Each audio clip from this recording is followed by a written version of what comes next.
মাত্র ৫০০ ভোটেই খুশি হয়ে যেত যে মানুষটি, সে মানুষটি জানত না আল্লাহ তার জন্যে জমিয়ে রেখেছেন সারা দেশের মানুষের ভালোবাসা। ফজরের আজানেই যার দিন শুরু, নির্বাচনের মাঠে নেমে সারা দিন হেঁটে পা ফুলে যেত, কিন্তু মাথা নত হতো না, কারণ সে জানত ইনসাফের পথে ক্লান্তি ইবাদত। সংসদে যেতে চেয়েছিল সে, ক্ষমতার লোভে নয়, বিসমিল্লাহ বলে চাঁদাবাজের তালিকা প্রকাশ করতে। কত ভয় পেত তারা, যাদের পেটে হারামের আগুন আর মুখে ধর্মের মুখোশ। সে বলেছিল, হারাম খেয়ে আমি এত মোটা হই নাই যাতে আমার স্পেশাল কফিন লাগে। খুব সাধারণ কফিনেই হালাল রক্তের হাসি মুখে আমি আমার আল্লাহর কাছে ফিরব।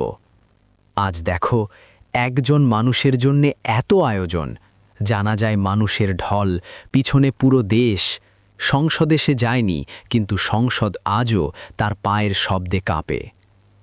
৫৬,০০০ বর্গমাইল জুড়ে ইনসাফের চাষাবাদের স্বপ্ন সে বপন করে গেছে নিজের রক্ত দিয়ে। সে জানত ফসল সে দেখবে না, কিন্তু একদিন এই মাটিতে ইনসাফ ফুলবেই। কি চমৎকার এক মৃত্যু, কি অপূর্ব এক উপহার রবের তরফ থেকে আত্মার বিশুদ্ধতার স্বীকৃতি। আল্লাহ একজন মানুষকে এভাবেও সম্মানিত করেন।